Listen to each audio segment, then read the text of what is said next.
하나님의 섭리는 우리가 다 이해할 수가 없어요. 여러분, 미래를 다 우리가 예측할 수 없듯이 하나님의 섭리, 하나님의 계획은 더 우리가 이해할 수가 없어요. 요셉의 생애를 보면 이것이 끝이었구나 생각했는데 그것이 또 다른 시작이었습니다. 모세도 이제는 끝났구나 생각했는데 하나님이 부르셔서 오히려 우리가 생각하기를 마지막이라고 생각했는데 새로운 시작이 되는 것입니다. 우리가 하나님의 섭리는 알 수가 없어요. 그래서 하나님의 섭리 앞에 한 가지 우리의 반응할 게 있다면 감사하는 것. 이런 일을 통해서 어떻게 하나님께서 인도하실까? 믿음으로 감사하며 나갈 뿐이에요. 좀 전에 우리가 말씀을 드렸던 것처럼 100주년을 맞이해서 정말 하나하나가 가볍지 않아요. 다 무거운 일들인데 이것도 하나님의 섭리 가운데 이루어진다고 봅니다. 그리고 우리가 감사함으로 이 일을 감당해 나가는 것. 하여튼 고향으로부터 소식을 듣게 됐던 느헤미야는 세 가지의 신앙의 의식을 가졌다고 이야기를 해서 첫째는 이것은 문제다. 성읍이 불타고 성곽이 무너졌다는 이야기를 듣고 나서 이것은 문제인데 이것은 바로 나의 문제다. 나와 내 아비의 죄 때문에 그렇다. 라고 이야기를 해요. 두 번째는 그래서 책임의식을 가져요. 그리고 금식하며 기도해요.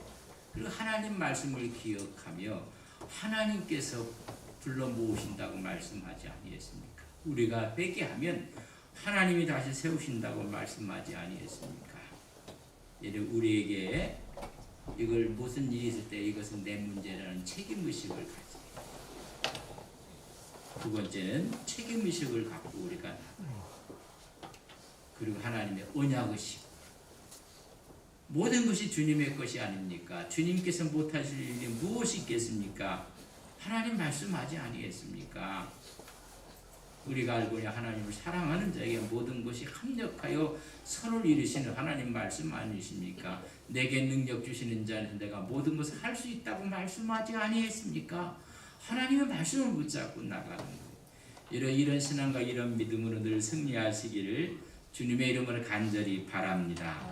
같은 1장은 비참한 소식을 듣게 되었고 간절히 기도했던 이야기가 우리 함께 보았습니다. 자, 2장 1절에 보면 1장 소식을 들었을 때와 왕 앞에 나갔을 때의 사이가 여러분 4개월이 지났어요. 기르시론에서 니산월까지 몇 달이 지났어요? 4개월, 넉 달이 지났어요. 그 소식을 듣고 울고 기도했던 느헤미야는 곧바로 가지 않았어요. 많은 주경신학자들이 이야기를 해요. 왜 넉 달 동안 왕을 아련하지 못했을까? 왕이 수상궁에 없었었다. 그래서 왕이 겨울을 나기 위해서 저 발벨론 궁에 있었기 때문에 그랬을 것이다 하고도 이야기를 해요. 그러나 많은 분들이 이것을 읽으면서 넉 달 동안 뭐 했느냐면 기도한 거예요. 여러분 그 문제를 놓고 기도하고 여러분 그 일을 하는 거예요. 왜 기도했다는 걸 우리가 이해할 수 있느냐면 내가 무엇을 도와주기를 원하느냐 했더니요. 기간을 이야기하고 조서를 내려야 되고 그것도 총독에게 내려야 되고 살림 감독에게 내려야 되고 나로 하여금 편히 갈 수 있도록 모든 것을 일사천리로 전략을 얘기하는 거예요. 그렇다면 넉 달 동안 뭐 한 거예요? 묵상하며 기도하며 최고의 전략을 세운 거예요. 넉 달 후에 왕의 부름을 받게 됩니다. 그때 왕후까지 있었다고요. 공식적인 행사는 아니었던 것 같아요. 이런 피공식적으로 왕과 왕후가 있는 자리에 느헤미야가 부름을 받은 거예요. 그는 얼마나 신임과 신뢰를 받고 있었을까? 여러분 어떻게 보면 왕 가족에 대한 모임이 있었어요. 그때 부름을 받았던 사람이 누구냐면 느헤미야. 니헤미야가 처음 왕에게 나섰을 때 그의 얼굴에 수심이 있는 것을 왕이 봐요. 아니 왕이 시정들은 술관원이 뭐 수심이 있는지 근심이 있는지 무슨 관심을 두겠어요. 근데 유심히 바라보고 있어요.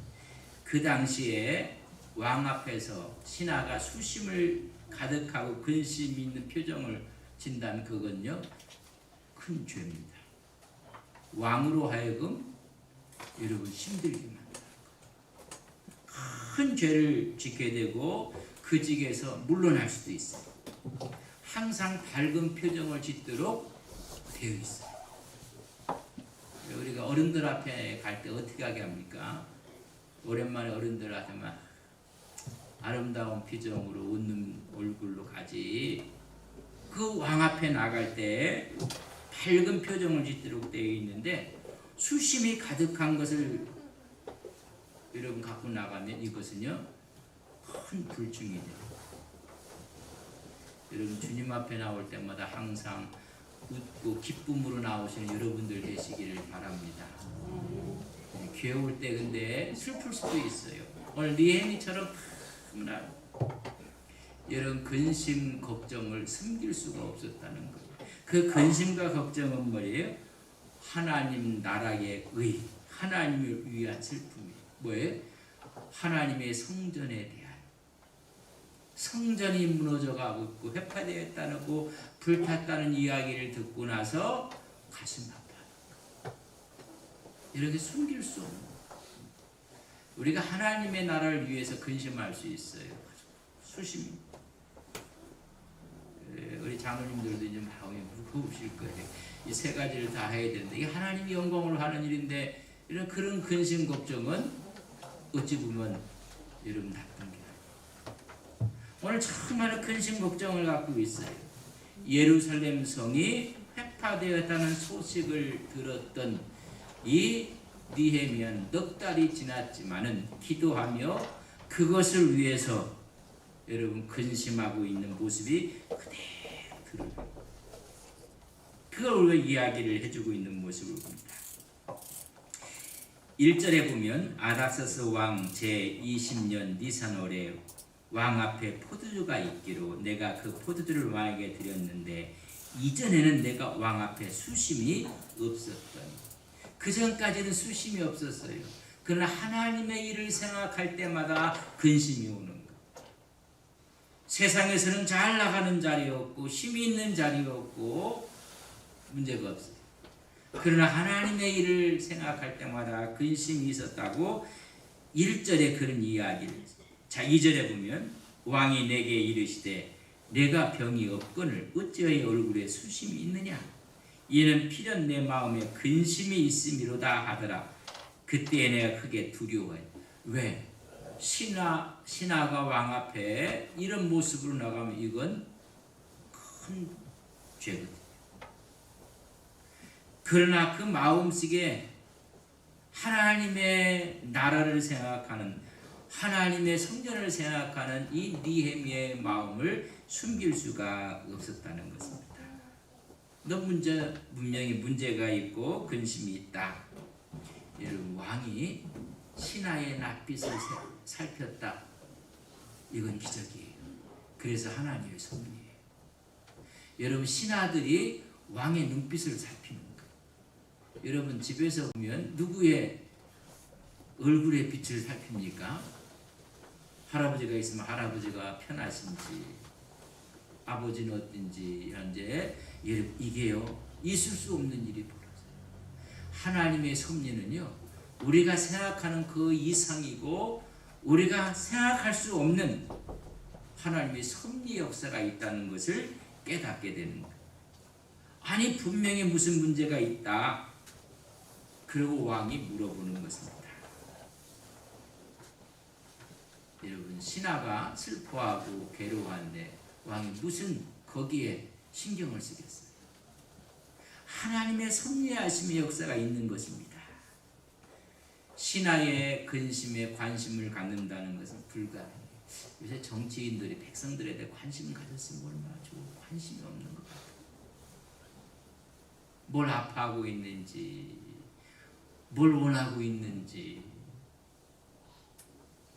여러분, 이 당시에 술관원에게 이렇게 관심을 갖고 있었던 모습을 보게 됩니다. 그래서 이것을 왕의 은혜를 입게 되는데 누구예요? 하나님 하죠. 무시해야 되고 관심 없어야 될 것을 여러분 넉 달 동안 열심히 기도했어요. 여러분, 기도는 기적을 일으키는 거예요. 기도하는 시간이 나 그저 무의미하다고 생각하는데 결코 그렇지 않아요. 여러분, 넉 달 동안 일을 위해서 기도하고 왕 앞에 나갔을 때 왕의 마음을 하나님께서 어루만지신 거예요. 그 말 듣고 만세수를 하옵소서 하면서 수심에 대한 이유를 3절에 이렇게 얘기합니다. 왕께 대답하되 왕은 만세수를 하옵소서. 내 조상들의 묘실이 있는 성읍이 이제까지 황폐하고 성문이 불탔사오니 내가 어찌 얼굴에 수심이 없사오리까. 자기 자신을 위한 근심 걱정이 아니 하나님의 전에 대한, 하나님의 성에 대한, 우리의 근심 걱정은 전부 다 우리 생각밖에 없어요. 이런 하나님의 일에 대해서 그 이유를 지금 이야기해 주고 있습니다. 오늘 잘 보세요. 조상들의 묘실, 바사에서요 가장 귀하게 여겼던 것 중에 하나가 뭐냐면 조상들의 묘실을 중요하게 여겼어요. 우리나라에서도요 조상들의 묘 이런 것들을 아주 중요하게 여기지 않습니까? 바로의 그 왕의 마음을 움직일 수 있는, 예루살렘 성이 불탔다 하면 예루살렘에 대한 인식이 안 좋아요. 유대인들이 강했어요. 예루살렘 성 언제든지 반역을 했어요. 단골 기직이 있어요. 근데 여기서 말하기를 뭐라고 해요? 내 조상의 묘실이 불탔다고 이야기하고 내 조상의 성문이 불탔나이다. 여러분, 이야기를 해도 아주 지혜롭게 하셔야 돼요. 똑같은 이야기지만은 예루살렘이라는 그 의미 가운데 여러분들 반역했던 성이에요. 로마가 쳐들어왔을 때 여러분 예루살렘 성 이스라엘이 유다 전쟁이라고 해요. AD 66년부터 70년 동안 조그만 땅 하나 점령하는데요. 여러분 4년을 걸려요. 아주 이게 보통 민족이 아니거든요. 근데 왕의 환심을 얻기 위해서 이야기할 때 여러분 일부러 예루살렘 성이라는 것을 빼버려요. 그리고 가장 그들이 관심 갖고 있는 것이 뭐냐면 바사에서도 조상들의 묘실에 대해서는 끔찍하게 생각합니다. 즉 그 얘기를 하게 됩니다. 그 얘기를 듣고 나서 왜 왕이 모르겠어요? 이 사람이 히브리라는 것도 알고 있었을 거예요. 유대인이라는 것도. 그러나 이 말을 듣고 나서 4절에 이렇게 이야기해요. 왕이 내게 이르시되 그러면 내가 무엇을 원하느냐 하시기로 내가 곧 하늘의 하나님께 묵도하고. 그 말을 듣자마자 먼저 하나님께 잠시 기도해요. 이게 느헤미야의 신앙이에요. 먼저 하나님께 감사하고 하나님이 이런 은혜를 주셨습니다. 하나님의 섭리 앞에 먼저 기도하는 모습을 우리가 볼 수가 있습니다. 호의적이고 적극적으로 이게 섭리 아니겠어요? 하나님의 역사에 대한 섭리, 도와주고 싶은 거예요. 근데 옆에 누가 있어요? 여러분 왕비까지 있는 거예요.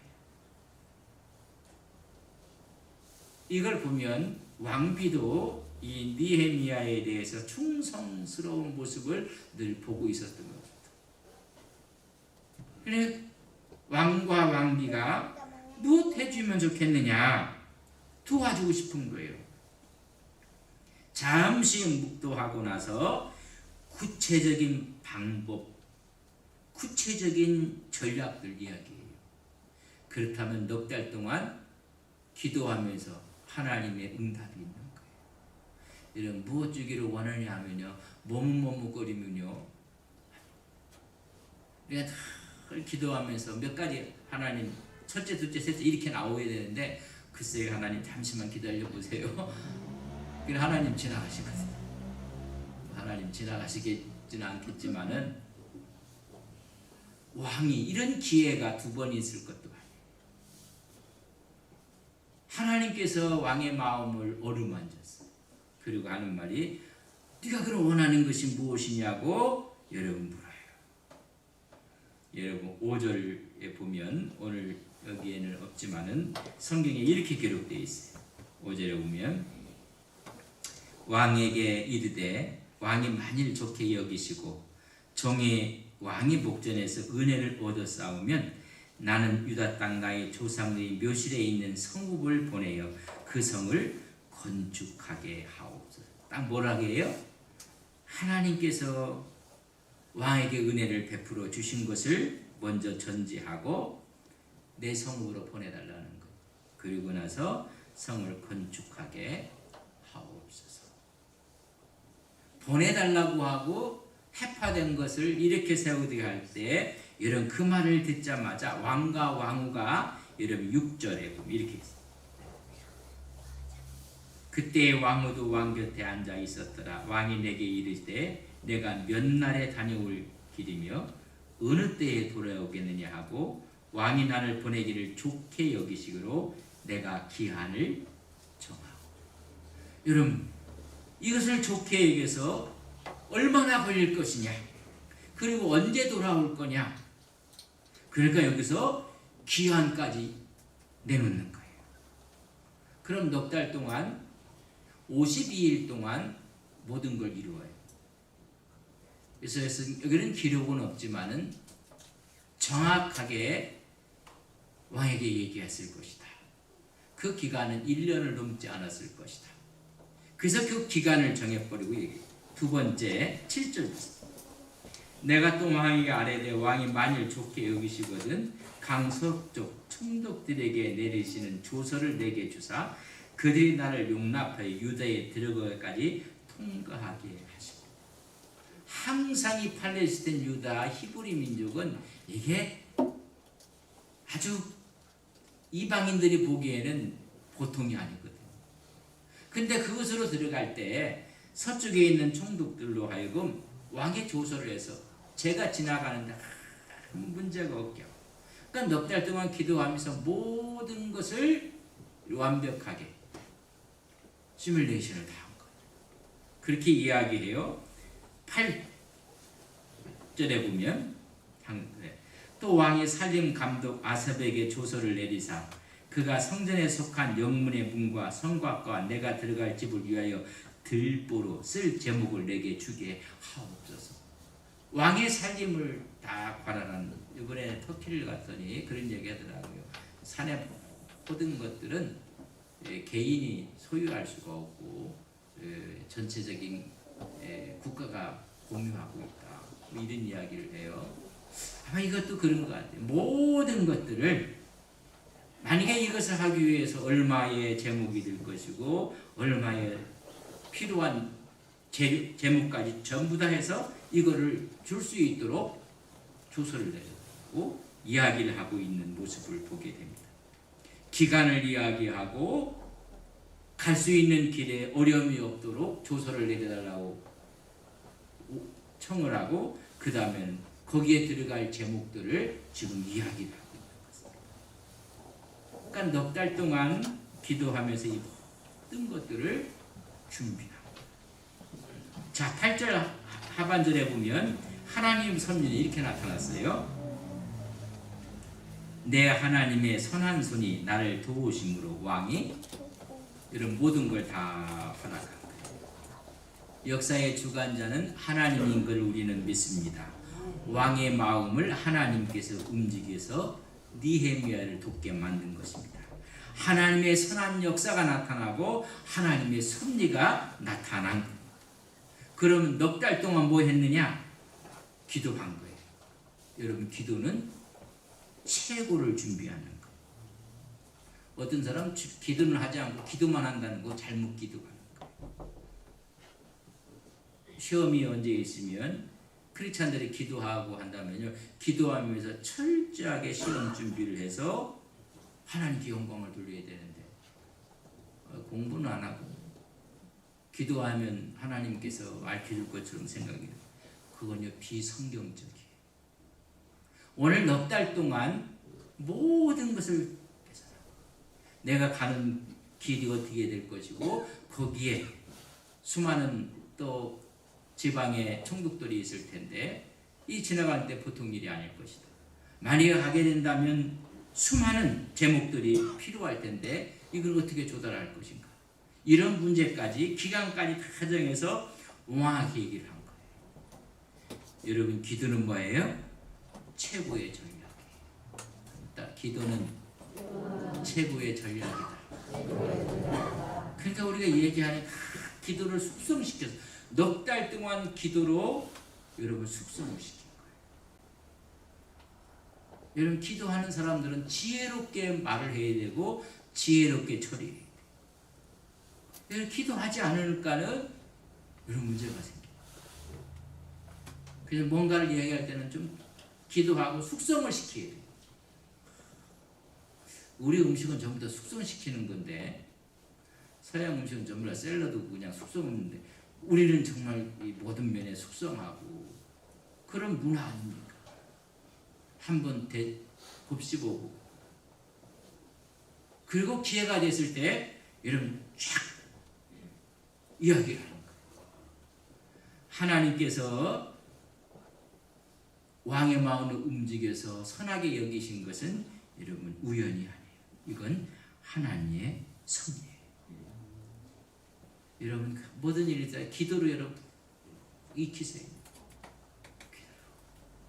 익히면 하나님께서 지각을 열어주시고 지혜의 문을 열어주시고 하나님께서 길을 인도해 주실 것을 우리는 믿습니다. 이렇게 기도하고 나서 원하는 걸 다 원했어요. 그랬더니 하나님이 보너스까지 줘요. 여러분 9절 보세요. 군대 장관과 마병을 보내어 나와 함께하게 하시기로 내가 강 서쪽에 있는 총독들에게 이르되 왕의 조서를 전하더니 군대 장관과 마병들을 원하지 않았어요. 호위할 수 있는 사람들을 원하지 않았어요. 근데 뭐까지 줘요? 호위 부대까지 준 거예요. 혹시 네가 가다가 여러 가지 어려움도 있을 거 아니에요.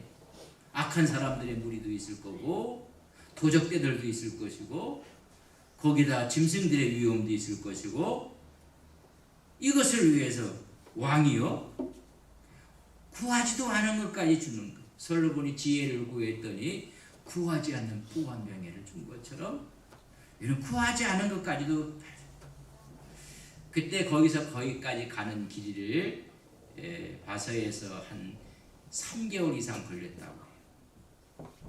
여러분 이 짧은 길이 아니에요.